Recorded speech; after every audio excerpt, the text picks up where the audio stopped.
Theo Walcott's family have said they will not travel to Ukraine for Euro 2012 for fear of racist attacks.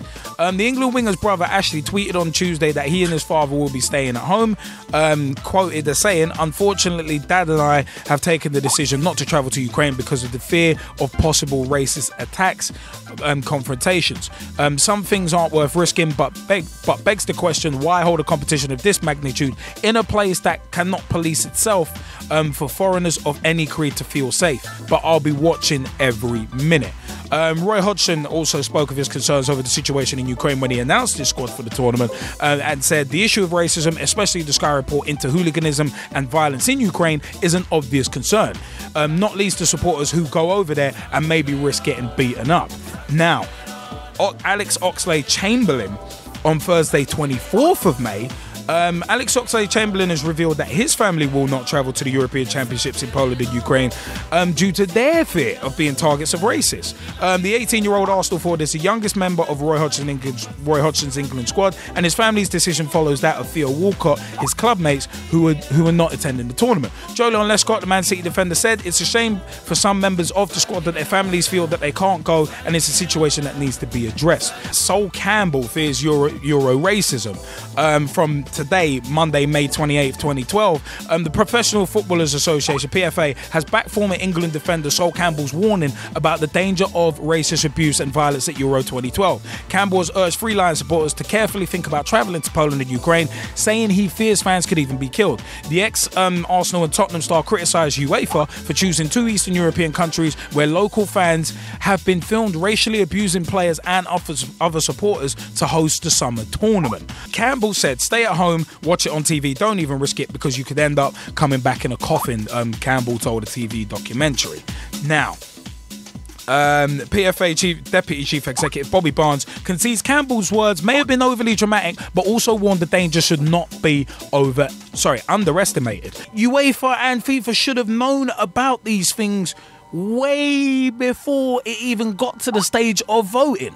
And the fact of the matter is, Walcott and Oxlade-Chamberlain not being able to bring their families over because of fears of racist abuse, mate, that's a disgrace. UEFA need to be looking into that. They really do. And Sol Campbell, yeah, maybe he's embellished upon the risks, but the fact is, if the risk wasn't there, he wouldn't need to say what he said. UEFA, FIFA, the FA, the moronic trinity. For me personally, the moronic trinity, they really are. And the fact of the matter is, mate, it's a disgrace. It's a legitimate disgrace. But it's one of them was racism at Euro 2012. Mate, UEFA should have seen this coming from 5-6 years ago when the bids were being submitted. They should have seen this coming, and they should have known about it. And if they did know about it, but there was some sort of cover-up, in inverted commas, then UEFA are even more of a disgrace than I've called them before. So, you know what, Lee? I agree with you, because it's so hypocritical that you're saying that the PFA want to bring in the law that they want to be able to sack players straight away, allow clubs to sack players if they involved in a racial incident and they're found guilty. Yeah, but to know a country is will be racially abusing an ethnic minority, to know that, but still give them one of the biggest competitions in the world to host, it doesn't make sense. It's very contradictory. And I think it is very contradictory. And I think the bottom line is money to the wrong people. Yeah, the bottom line is money. I mean, you look at what happened with Porto and Man City recently. You look at what happened with Zocora and Emre in Turkey. It's one of them ones, and those countries potentially will get World Cups and European Championships in the future, potentially. So, what are you gonna? I mean, it's one of them ones. What are they gonna do? It's one of them ones. Lily Alumi wanted to jump in with your view about it. Yeah, I just completely agree with you and G-Man on this one. Actually, it's just contradictory what they're doing, really. It's crazy.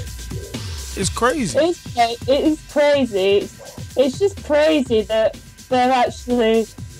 Why didn't they know this before they gave the Euros to Ukraine and Poland? No, exactly. I mean, they had to know. But Big T, you've got you know what, you've got that's a very interesting point. And money is definitely the crux of it, and especially with the PFA wanting to bring in their guidelines in the Premier League. We'll see.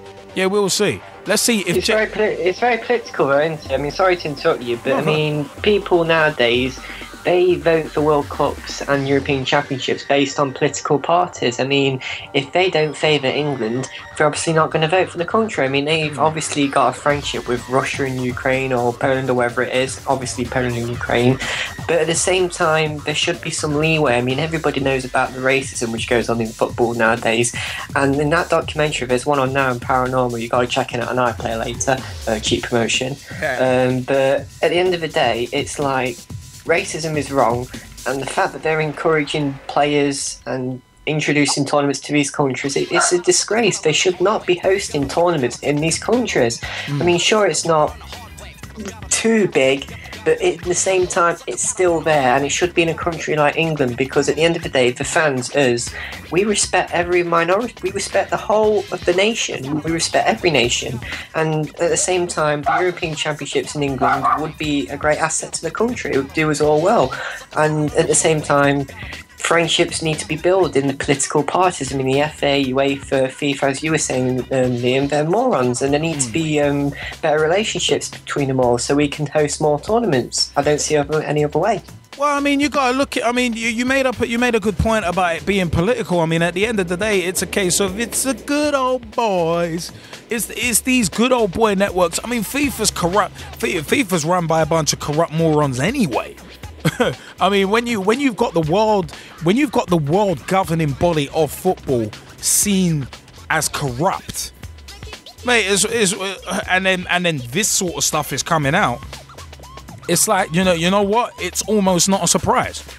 It's going to make his reputation get even worse, isn't it? I mean, what happens, right, if something happens in these championships, an England fan dies, or a black England fan, or even a white England fan dies, it's going to set a bad example on FIFA and UEFA, and they need to open their eyes up and think to themselves, you know what, maybe we shouldn't have done this, maybe we shouldn't have hosted these tournaments in these countries, maybe we should have put more security. But the fact of the matter is, they should have put them in a country like, say, Germany, Holland, Italy, Spain, even England, where it would be more cultural and more accepted for everybody to be there, not like Poland and Ukraine, where, like Sol Campbell was saying, I know he was probably being a little bit over-exaggerating, but at the same time, the problems are there for everybody to see, but nobody's listening to them, so if something happens, it's on their head, isn't it? No, very much so. And if something happens, then UEFA have got blood on their hands, because you're forced to submit like some 200-page report. I mean, when Beckham brought the report on the England thing about the legacy and all that, mate, it looked like a book.